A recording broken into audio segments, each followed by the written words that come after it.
안녕하십니까. 이어서 광주 MBC 뉴스데스크입니다. 세월호 핵심 승무원 15명을 모두 구속한 검경 합동수사본부는 세월호 침몰 당시 해경 등에 미흡했던 초기 대응에 대해서도 본격적인 수사에 착수했습니다. 또 사고 당시 선원과 청해진 해운과의 통화 내용도 확보하는 등 사고 원인 수사에도 속도를 내고 있습니다. 보도에 김진선 기자입니다.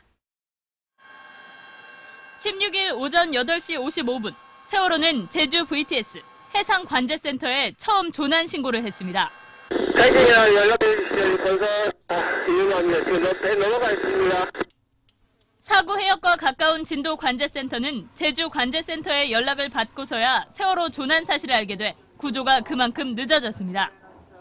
검경 합동수사본부는 관제센터의 초동 대처 상황을 확인하기 위해 진도와 제주 두 관제센터를 압수수색했습니다.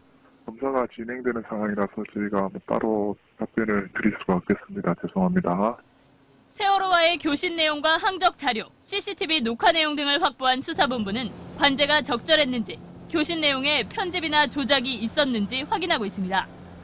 수사본부는 또 해경 상황실 압수수색도 검토하고 있습니다. 사고 원인 수사를 위해 수사본부는 세월호 개조 설계를 담당했던 업체 관계자 등을 참고인으로 조사했습니다.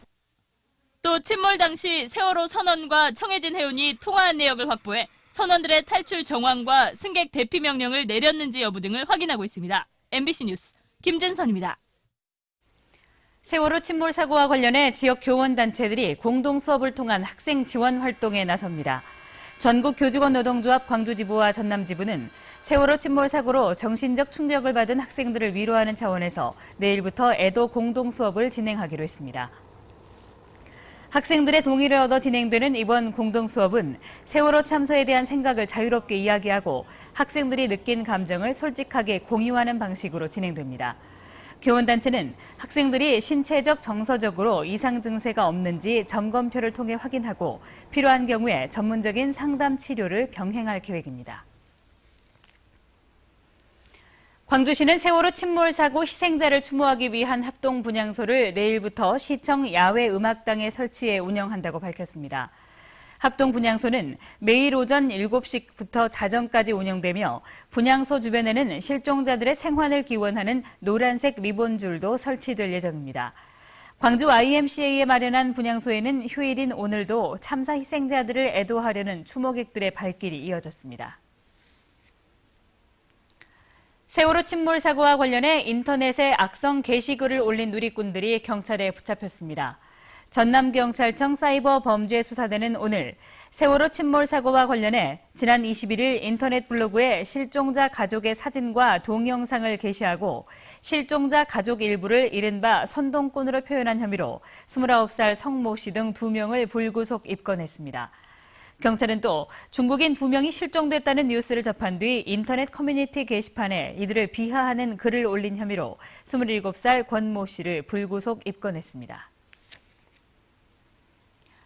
강훈태 광주시장과 이용섭 의원이 광주시장 후보 경선 방법과 일정을 조속히 결정하라며 중앙당을 압박했습니다. 강 시장과 이 의원은 대변인을 통해 발표한 공동 합의문에서 여론조사 50%와 공론조사 50%를 반영해 경선을 치르고 윤장현 지지를 선언했던 국회의원 5명은 광주시당 공천관리위원직을 사퇴해야 한다고 주장했습니다. 또 오는 30일까지 이 같은 요구를 중앙당이 받아들이지 않으면 전략공천이나 불공정 경선을 위한 시간 끌기로 간주하고 중대 결심을 하겠다고 밝혔습니다.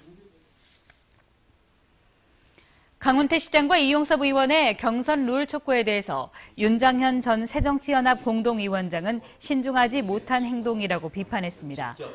윤장현 전 위원장은 논평을 통해 지금은 희생자와 유가족을 위로하고 실종자 구조 작업에 최선을 다할 시기라며 선거와 정치 행위는 그 다음에 해도 늦지 않다고 밝혔습니다.